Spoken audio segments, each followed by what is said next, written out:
Indore crime branch ने एक महिला के पास से 1 करोड़ से अधिक की ड्रग सहित 48,50,000 की नगद राशि बरामद की है।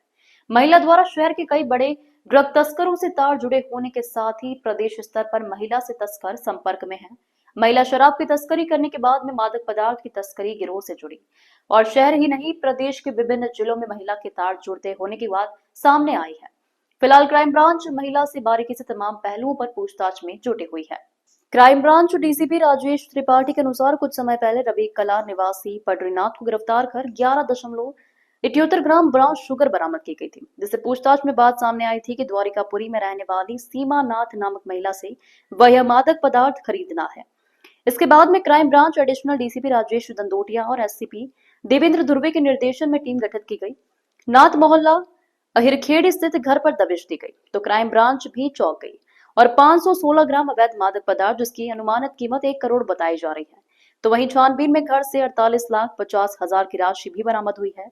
महिला के घर से जो नोट बरामद हुए हैं वह 500 और 200 सहित 100 रुपए के नोट थे, जिन्हें गिनने के लिए क्राइम ब्रांच को नोट गिनने की मशीन तक बुलाना पड़ी। इस बात से यह साबित होता है कि मादक पदार्थ की तस्करी करने वाले गिरोह के तार कितने जुड़े हुए हैं और कितनी मात्रा में शहर में मादक पदार्थ की तस्करी की जा रही है।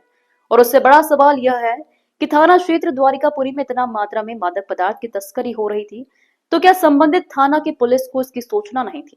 आने वाले समय पर पुलिस के वरिष्ठ अधिकारी इस और भी कार्रवाई कर सकते हैं।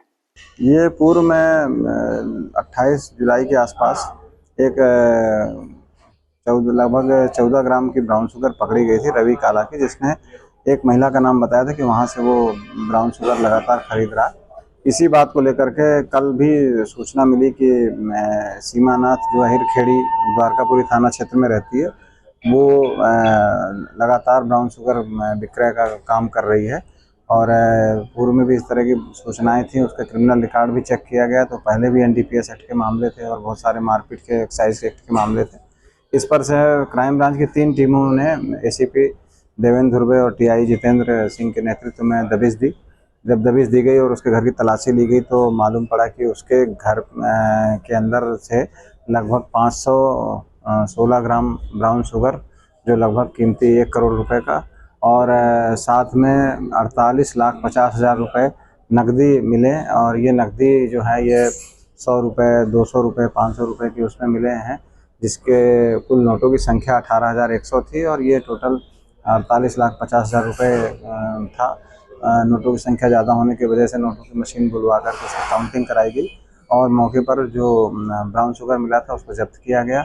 और अब महिला को हिरासत में लेकर के आगे पूछताछ की जा रही है कि इतनी बड़ी मात्रा में ब्राउन शुगर वो ला रही थी, कब कब कैसे कैसे बेचा, किस किस से लिया, किस किस को दिया, इन सब के बारे में विस्तृत जानकारी ली जा रही है। सर किस तरह से ये कितने सालों से संचालित कर रही थी ये पूरा रैकेट, और इसके रैकेट में और कौन कौन लोग शामिल थे, कुछ सामने आया है? अभी तक इसमें जानकारी जो मिली है, प्रथम दृष्टया ऐसा लग रहा है कि ये डिफरेंट जगहों से, प्रतापगढ़ और भी आसपास के क्षेत्रों से ये ब्राउन शुगर खरीदती थी और वहाँ पर कैश में सप्लाई करती थी। इतनी भारी मात्रा में जो कैश मिला है और अलग अलग बर्तनों में अलग अलग जगहों से मिला है, वहीं उसके घर के अंदर से, इससे ये समझ में आता है कि ये लंबे समय से इस तरह का व्यवसाय कर रही थी और उसी से ये पैसा भी उसने अर्जित किया है।